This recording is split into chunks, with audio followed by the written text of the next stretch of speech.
आज हम लोग पढ़ने वाले हैं क्लास 10 का चैप्टर नंबर 7, जिसका नाम है निर्देशांक ज्यामिति। इसमें हम लोग किसी तल में बिंदु ज्ञात करेंगे और उसके निर्देशांक ज्ञात करेंगे। तो चलिए आज का क्लास हम लोग शुरू करते हैं। 10 क्लास का निर्देशांक ज्यामिति पढ़ने से पहले हम लोगों को 9th क्लास का थोड़ा जानना जरूरी है, नहीं तो 10 क्लास का समझ में नहीं रहेगा। यह है हम लोग का तल, जिसको ये एक्स अक्ष और ये एक्स डैश, ये वाई डैश, ये जो दो अक्ष है इसको 4 भागों में विभाजित करती है। जो पहला ये है भाग, इसको हम लोग बोलते हैं प्रथम चतुर्थांश। प्रथम चतुर्थांश इसको बोलते हैं द्वितीय चतुर्थांश। द्वितीय चतुर्थांश यह है तृतीय चतुर्थांश।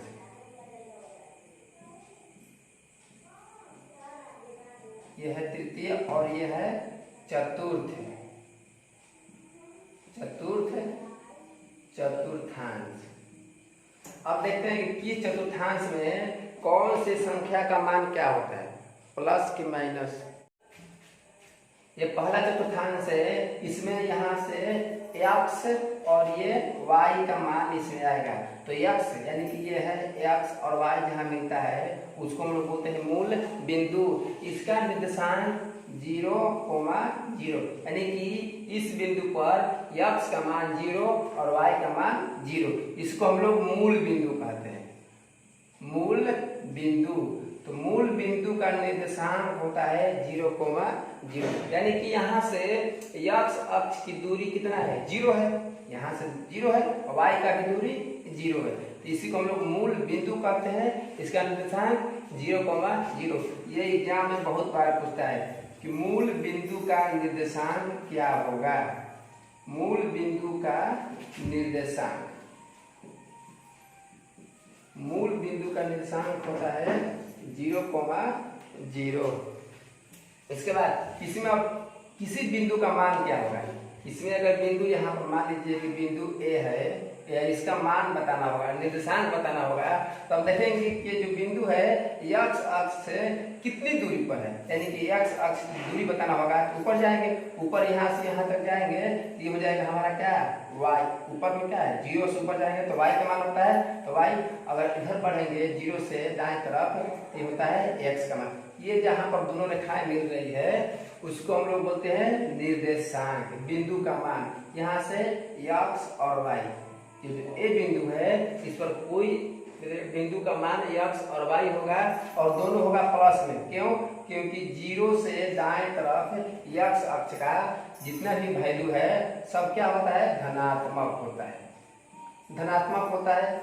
ऊपर 0 से मूल बिंदु से ऊपर वाई अक्ष का जितना भी मान होगा सब हो जाएगा धनात्मक। तो ये इधर धनात्मक और ऊपर भी धनात्मक। 0 से यानी कि मूल बिंदु से बाएं तरफ टोटल दूरी क्या होती है, ऋणात्मक होती है। यहाँ से इधर बढ़ेंगे तो टोटल दूरी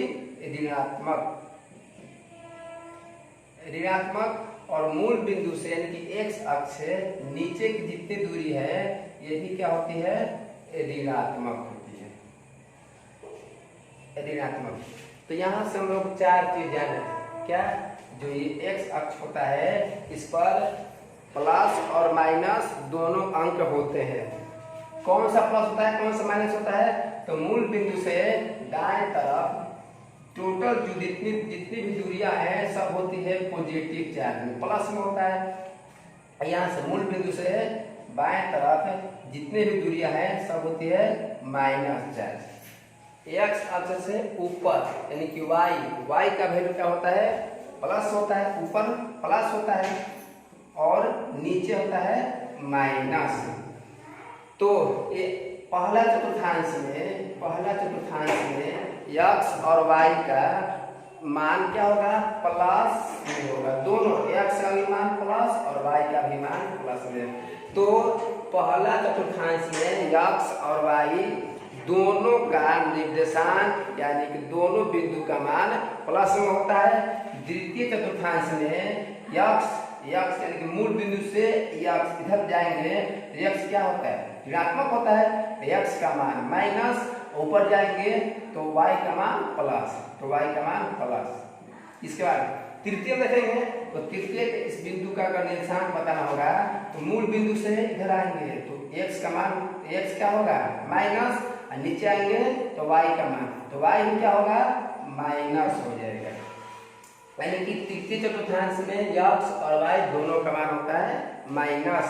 चतुर्थ में देखते हैं, चतुर्थ में देखेंगे तो अगर इसमें कोई बिंदु स्थित है इसका निर्देशांक बताना होगा तो 0 से नीचे यानी कि नीचे आएंगे तो y डैश का मान क्या होता है माइनस होता है, यहाँ पर हो जाएगा। इसके बाद x का मान प्लस, तो x का मान होता है प्लस, y का मान माइनस। यहाँ से एक चीज हमको ध्यान रखना है कि जो निर्देशांक है उसमें जो पहला अक्षर है, पहला मान है वह होता है हमेशा यक्स का मान होता है, और दूसरा जो मान होता है वो होता है y का। यानी कि कोई यहाँ पर संख्या निर्देशांक दे दिया है 2 और 3, इसमें ये क्या है, पहला होता है यक्स का मान 2 और दूसरा होता है y का मान 3। तो यहाँ से यक्स वाई न दे करके अगर इस तरह दे देगा तो हम जानेंगे कि जो पहला मान होता है वो बताता है यक्स का, दूसरा होता है वो बताता है वाई का। इसमें एक और चीज जानना है, जो ये एक्स अक्ष है, यक्स अक्ष को हम लोग भुज से भी जानते हैं, इसको हम लोग भुज कहते हैं। जैसे यहाँ पर 2,3 है तो 2 एक्स का मान कहेंगे या कहेंगे कि भुज क्या है 2 है। अब y के ऊपर बढ़ेंगे यानी कि y का मान है तो y के मान को हम लोग कोटि कहते हैं, y डैश या y के मान को हम लोग कोटि। तो जितने भी y के मान है उसको हम लोग कोटि भी कह सकते हैं। तो यहाँ से ये x यहाँ से नहीं दिखाते थे तो यहाँ से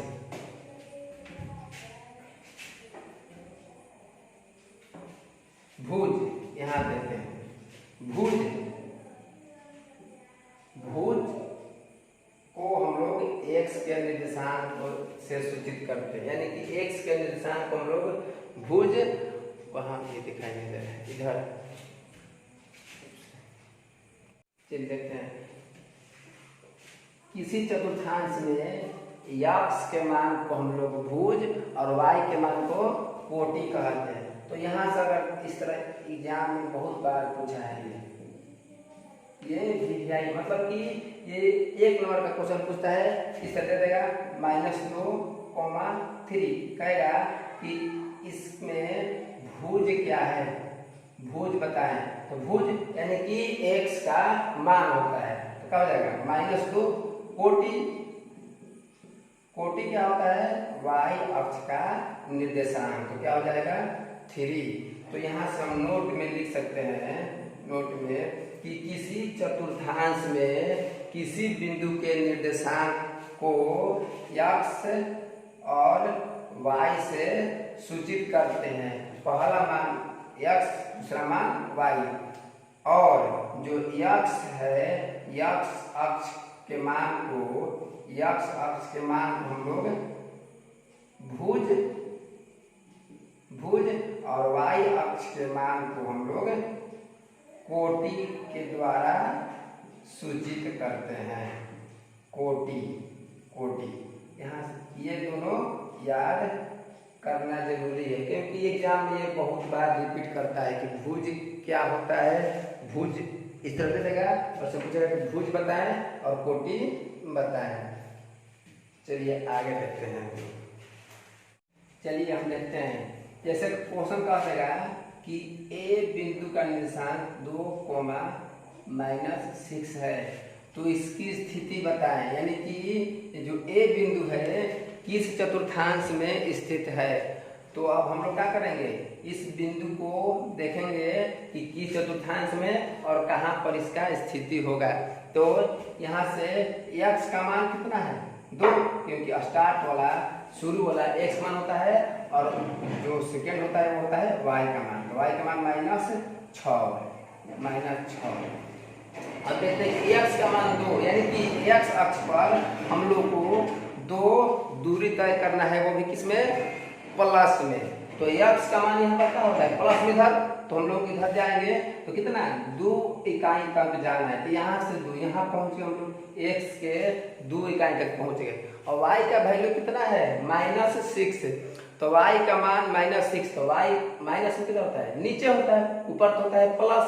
तो x का मान हो गया 2 और y का मान -6।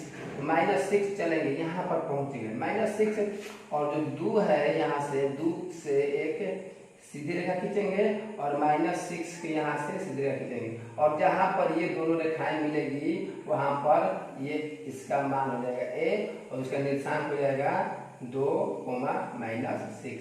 क्यों 6 पहले क्यों लिखे, क्योंकि x का मान पहले होता है और y का मान बाद में होता है। अगर दूसरा कह देंगे यहाँ पर 0,3, यानी कि जो b बिंदु है इसका निर्देशांक 0,3 है, तो यानी कि x अक्ष पर 0 चलना है, यानी कि नहीं चलना है, और y अक्ष पर चलना है हम लोगों को 3। तो पहले मान जो है उसको देखते हैं कि 3 कितना है, y पर हमको 3 चलना है, वो भी प्लस में। तो y पर 3 प्लस में ऊपर, तो 0, 1, 2, 3, यानी कि यहाँ तक पहुँचना है, और y 0 यानी कि नहीं चलना है, जहाँ है वहीं पर रुक जाना है। तो ये हमको बिंदु मिल गया b, इसका निर्देशांक 0,3। तो यहाँ से हम लोग ये नोट कर सकते हैं कि x अक्ष पर y का मान 0 होता है और y अक्ष पर x का मान 0। ये समीकरण है, पूछता है कि x अक्ष का निर्देशांक, x अक्ष का निर्देशांक, x अक्ष का कहेगा, यानी कि x अक्ष का कुछ ना कुछ वैल्यू होगा, और y अक्ष इसमें तो शामिल नहीं है, क्योंकि x अक्ष पर हम कहीं भी इसका बिंदु मान सकते हैं, और y पर क्या है, दूरी हम लोग को नहीं चलना होगा, तो y का मान 0। तो x अक्ष का निर्देशांक हो जाएगा x, 0। ये भी एग्जाम में बहुत बार पूछा है। इसके बाद y अक्ष का क्या होता है निर्देशांक, y अक्ष का निर्देशांक, y अक्ष का निर्देशांक क्या हो जाएगा, x का मान 0 और y का मान कुछ ना कुछ रहेगा। तो जिस अक्ष का निर्देशांक पूछे वो उसका मान कुछ ना कुछ होगा, और उसके विपरीत जो अक्ष नहीं कर रहा है उसका मान क्या हो जाएगा, 0। ठीक है, ये रहा 9th क्लास का, ये है बेसिक, यानी कि अगर ये सब जिन लोगों को पता है वो 10 क्लास में आसानी से निर्देशांक ज्यामिति बना सकते हैं। तो चलिए अब हम लोग स्टार्ट करते हैं क्लास 10 का चैप्टर नंबर 7, जिसका नाम है निर्देशांक ज्यामिति, और वो बोर्ड के एग्जाम में, मैट्रिक के बोर्ड में ये पूछता है 10 नंबर। निर्देशांक ज्यामिति बोर्ड में ये 10 नंबर का पूछता है, बहुत ही इजी है। 4 में इसमें चीज जानना है, एक जानना है दूरी, चलिए इसके बाद इसको मिटा देते हैं। क्लास 10 में हम लोग को यही 5 को चीज जानना है, इससे अधिक कुछ नहीं पूछेगा। ये 5 जान गए तो हम लोग का मैट्रिक एग्जाम में 10 में 10 नंबर कोई नहीं रोक सकता है। पहला जानना है कि दूरी सूत्र क्या होता है, दूसरा जानना है मूल बिंदु से दूरी, तीसरा है विभाजन सूत्र, और चौथा है मध्य बिंदु का निर्देशांक, और 5 नंबर है त्रिभुज का क्षेत्रफल। ये पूछता है 5 नंबर का, यानी कि निर्देशांक ज्यामिति में सबसे अधिक इम्पोर्टेंट कोई क्वेश्चन है तो है त्रिभुज का क्षेत्रफल। तो चलिए हम लोग स्टार्ट करते हैं। पहला दूरी सूत्र, यानी कि यह यहाँ से ये चतुर्थांश है, इसमें कोई बिंदु, यहाँ पर ए बिंदु है और यहाँ पर बी है बिंदु, यहाँ से तो ए से बी के बीच की दूरी ज्ञात करना ही हम लोग को क्या कहलाता है, दूरी सूत्र कहलाता है। दूरी सूत्र कहलाता है, दूरी सूत्र या दूरी कह सकते हैं। किसी भी चतुर्थांश में या किसी भी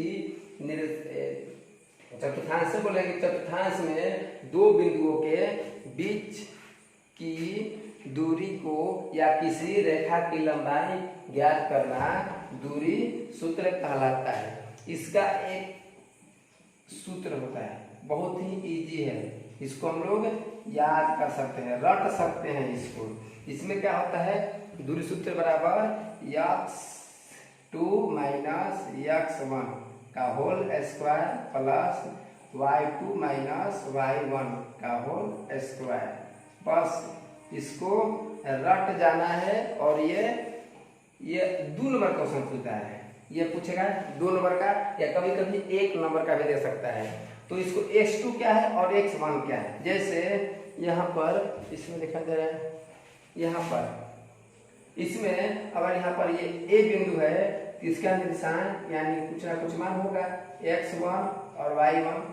b बिंदु है तो इसका निशान होगा x2 और y2, x2 y2, x2 y2। अगर इसके बीच की दूरी ज्ञात करना होगा तो ये होगा x1 x2, यानी कि बड़ा में से छोटा को हम लोग घटाएंगे। तो ये x2 में से x1 घटाएंगे, माइनस कर स्क्वायर करेंगे और प्लस करेंगे, y2 में से y1 को घटाए फिर स्क्वायर करके और दोनों का वर्गमूल कर देंगे। और हम लोग का ये दूरी सूत्र से इन दो बिंदुओं के बीच की दूरी ज्ञात कर सकते हैं।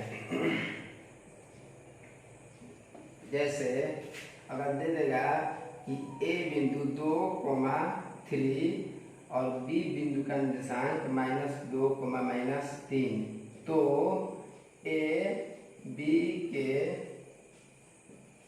बीच दूरी ज्ञात करें, दूरी ज्ञात करें। तो इसमें हम लोग देखेंगे कि अब a बिंदु है और b बिंदु है, तो a में क्या है x1 y1, b में x2 y2। तो यहाँ पर हम लिख सकते हैं x1 बराबर 2, x2 बराबर -2, y1 बराबर ये सेकेंड वाला 3 और y2 इक्वल टू -3। तो दूरी सूत्र से क्या होता है, अंडर रूट, दूरी सूत्र से under root x2 minus x1 का whole square, x2 minus x1 का होल स्क्वायर। यहाँ पर क्या कर देंगे, प्लस कर देंगे y2 माइनस y1 का होल स्क्वायर। ठीक है, चलिए इसको ऊपर देखते हैं यहाँ से। इसके बाद तो x2 कितना है, x2 है आप -2, तो -2 और यहाँ पर क्या होता है माइनस, तो लिखेंगे माइनस y x1 है, तो x1 कितना है, x1 है 2, लिखेंगे 2 का whole square plus y2 minus y1, तो y2 कितना है -3 है, तो -3 अब माइनस क्या है 3, यहाँ पर हो जाएगा -3 का होल स्क्वायर। ये कितना हो जाएगा माइनस माइनस प्लस, यानी कि -4 का होल स्क्वायर प्लस, ये भी माइनस माइनस हो जाएगा प्लस -6 का होल स्क्वायर। यहाँ से -4 का स्क्वायर क्या हो जाएगा 16, क्योंकि माइनस का स्क्वायर करेंगे तो क्या होगा माइनस माइनस प्लस हो जाएगा। तो 16 प्लस 6 का स्क्वायर 36, इसको अगर हम लोग जोड़ देंगे 6 6 12, 3 4 5, अंडर रूट में 12। यही कि हम लोग का ये a और b है, उनके बीच दूरी ज्ञात हो गया है। अब दूसरा है मूल बिंदु से दूरी।